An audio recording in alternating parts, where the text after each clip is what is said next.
everyone, welcome back to the channel. Thanks for tuning in for another episode.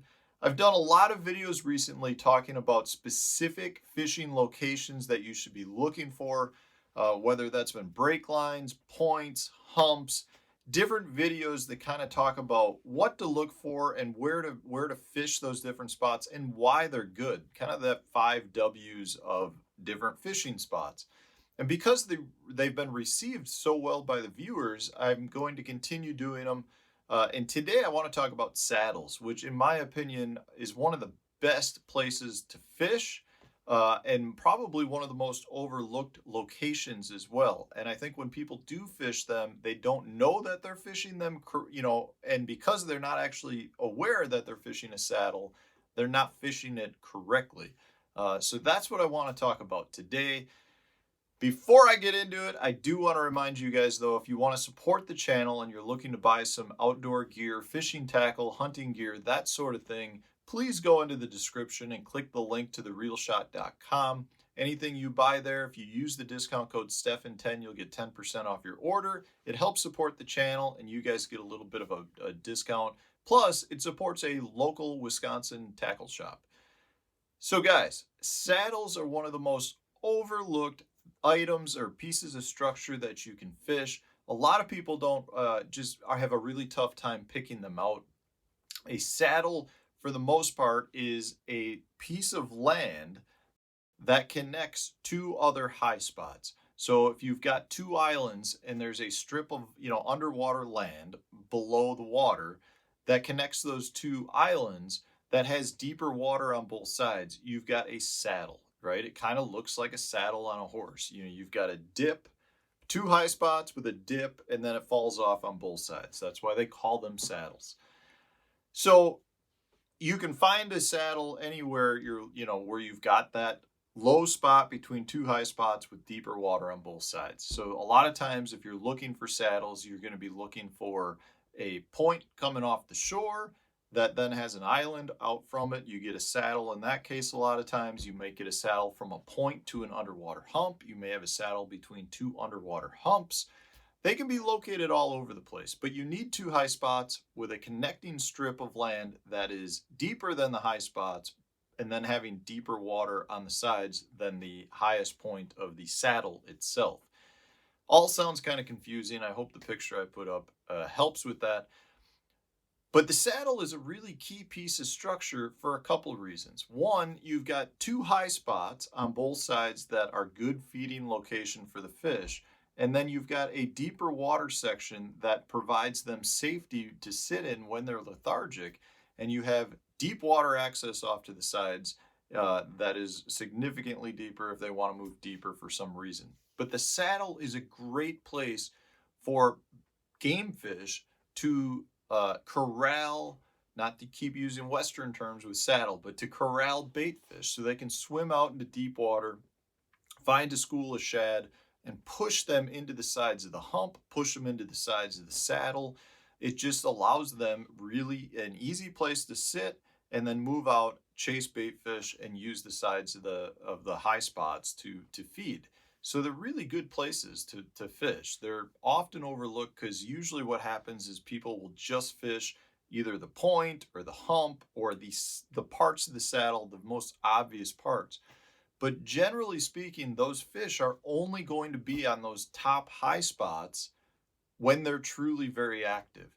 The majority of the time they're going to be sitting off on the saddle. And that's one key thing about saddles is you generally have a flat spot below the two humps. So if you have two humps creating a saddle, that connecting piece of land has a nice flat strip.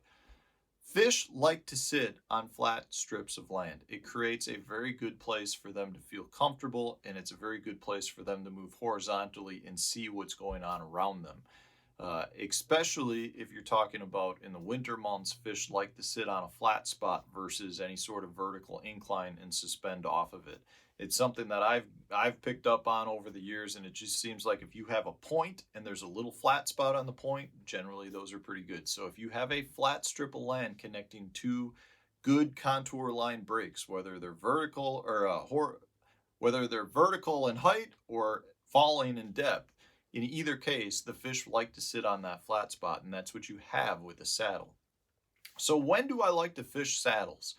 Well, that all depends on the depth of the saddle. So if you've got a saddle that's connecting two islands and the top part of the connecting strip tops out at 8 feet, if you're on a smallmouth or spotted bass lake, that provides an excellent place for those fish to spawn, is right on top of the saddle. So it could be a very good place to fish in the spring. Uh, but if you're fishing deeper water, it could be a great place to fish in the summer. So saddles are year round. It just kind of depends on how deep they are. Generally speaking, if we're talking about saddles that are deeper, that is going to be for me a pre-spawn period, a summer period, and a fall/winter period. It just seems like they'll use that more. If you're talking about shallower saddles where maybe you've got two exposed pieces of land, like an island, those would be better for springtime fishing when the fish have moved in to potentially spawn as well as to feed during the pre-spawn.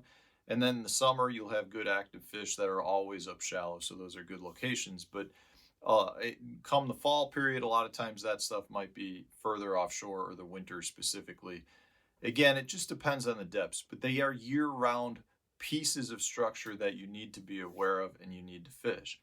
So like I said, the best part about them is they provide really good feeding places for the fish to go corral bait fish. And at the same time, when they're not active, it provides them a place to sit when they're surrounded by really deep water. Very, very key in saying that.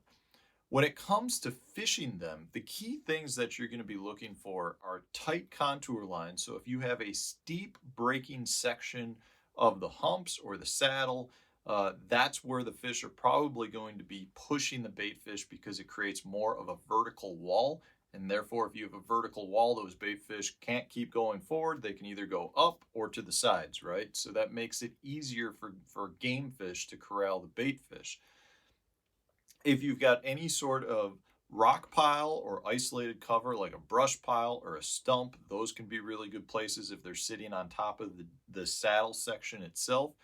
The other key area, generally speaking, that I find to be the best is where you have the end of the rising contour lines going up to the hump. So if you've got a hump in 20 feet and the top of the saddle, say in 10, I like right where the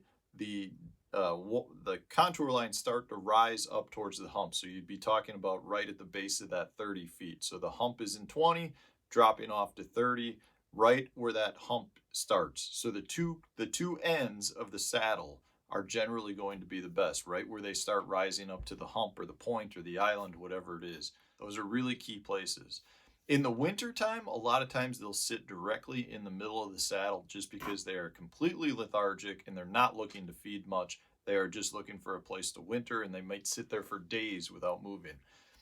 But saddles are definitely key places to fish. Don't overlook them. Don't think, oh, there's a point here, I'm just going to fish the point. Make sure you look to see if there's a saddle coming off that point somewhere. Or if you're fishing an island, or you've got two islands and you just think they're on the islands, check out those saddles between the islands, because a lot of times those are going to be really good places to fish.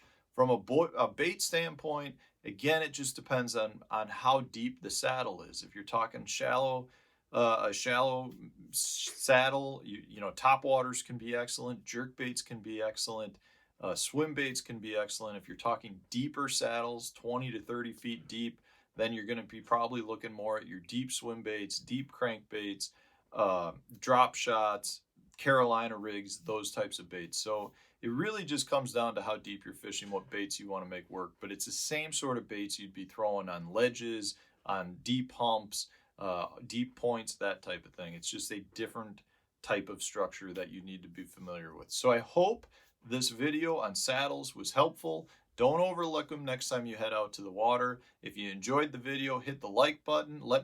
Send me a comment letting me know that you enjoyed the video, and stay tuned for tomorrow's video.